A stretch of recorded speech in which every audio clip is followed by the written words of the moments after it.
taking the burrs out of the the DF64. Yeah, it was pretty clean in there. There was like a little bit of coffee buildup around the edge. This is the bottom burr. This is the bottom burr carrier. So there's a gasket there, which is nice. And it did prevent most, yeah, it was pretty clean underneath. There was some coffee that I already cleaned off around the edge. You can see I did not clean this bottom, wait, this is the top burr. Did not clean the top burr. You can see there's a ring similarly. Some of it may have got rubbed off or it got left on there. But yeah, just a little buildup.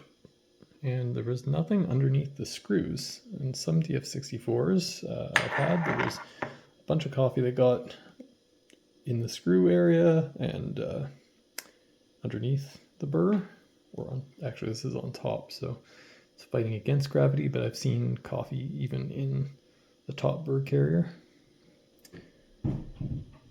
So yeah, that's good. And I noticed it looks like they even applied a shim. It looks like it's stuck on, so maybe I'll keep it. So I don't know if that means the burr carrier was needing that shim, or maybe the burrs. I'm going to put in these burrs, which were the original stock burrs from the Lagom P64.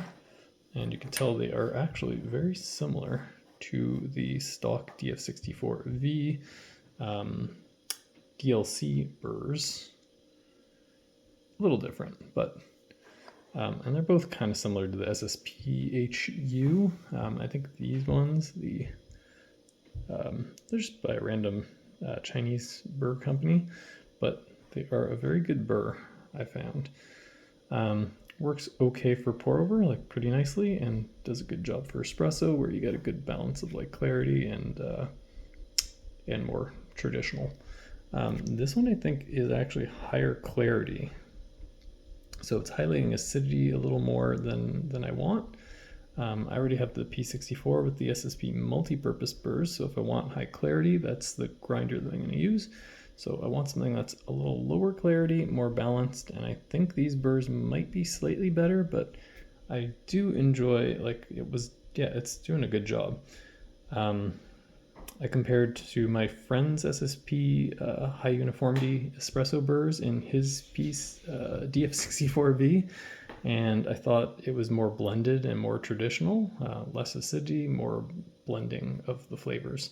So this one did have higher clarity. I think this one's kind of similar, but maybe a little less clarity. I'm not sure actually. So it's been a while since I used this one. So yeah, it'll be interesting to see how it compares. But yeah, the stock burrs were good.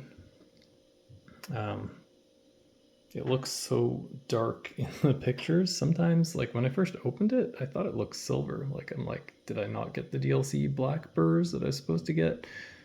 Maybe it changed, because I remember looking at these thinking they were like silver, and they gave me the wrong burrs. But tell they're pretty dark. Did they need to get oxidized? Is that what happened? It's like night and day difference compared to these uncoated burrs. Dog slurping some water. Pretty tight tolerances. You can tell it like moves around a little tiny bit. Yeah, but yeah, it was actually kind of difficult to get the burrs out. I had to use magnets, and that helped. Oh, he's really slurpy. And we have a problem. So, trying to screw in the screw, I noticed it's getting stuck. The hole's too small. My magnet attached to the burr accidentally, but it helped. So yeah, these little fatties, they're too fat for the burrs. So either need slightly thinner screws, or these burrs just don't fit in this grinder, unfortunately.